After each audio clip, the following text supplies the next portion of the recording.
العماره دي كان عليها 7 8 او 6 7 ورثه مع بعض، وجم دول كل واحد جاب حارس معاه، حط حارس لوحده وكانوا يقتلوا بعض.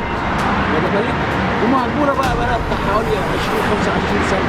تيجي بالليل تعدي تلاقيها فيها ضبط وزمر فوق، تلاقي فيه انوار، بس الكلام ده مش من دلوقتي تعتبر عملت شويه عشان في عماير طلعت جنبيها. عمارة العفاريت انت عارف هي زي ما في حاجه بينهم وبين بعض، شركاء مع بعض، هي مش مسكنينها. وطبعا هي عشان مش ساكنه اصلا، هي بتبقى فيها حاجات ساكنه، لازم يبقى فيها حد ما يتكلم وفيها سكان فيها، سبب ما هي اي حاجه يكون ساكن فيها. بس ما هي ما فيهاش اي مشاكل، تمام، هي مشاكل ما فيهاش. بس انا اعرف اللي هي اسمع اللي هي بينهم وبين بعض في كده مشابك بينهم وبين فاضي مع بعض، سبب ما هي عشان العماره فاضيه ما فيهاش اي حاجه، لازم دكتور يسكنها، اي حاجه يسكنها، ما فيهاش سكان. حتى انت النهارده ما تكونش عيالك في الشقه وقافلاها يجي يحصل فيها الكلام ده. محدش من السكان مثلا حاول يطلع كده يكتشف ايه اللي فوق؟ لا، كان بيطلع فيها العيال اللي هم بيشربوا دول، في عيال بتبقى بتشم الكلام ده، بس برضه ما كانوش يقعدوا كتير.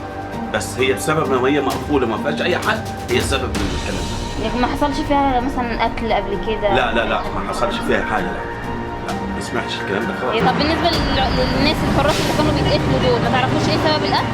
هم الورث بيقتلوا بعض، بيقتلوهم تقريبا، ما حدش يعرف. هم يحط حارس تيجي بعديها بيومين تلاقيه مقتول ومرمي فوق.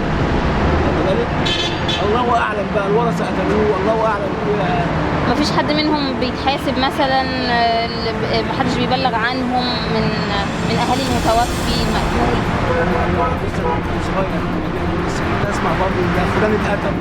يعني بقى لي حوالي بتاع 18 سنه مثلا هنا من زمان، بس اللي انا اسمع ما فيهاش حد قتل فيها. يعني من ساعه ما جيت من 18 سنه وهي العماره بنفس النظام ده؟ العماره هي شوف زي ما هي كده، بس كده. ما هي سبب بتقول ما فيهاش عيل وما فيها حد ما يتكلم، ما فيهاش حد بتاع، خلاص ما نبص الحنان بتاع فيها معقوله كده تخاف منها، ما فيهاش حد ساكن فيها. ما شفتش فيها حاجه؟ لا ما شفتش فيها اي حاجه خالص.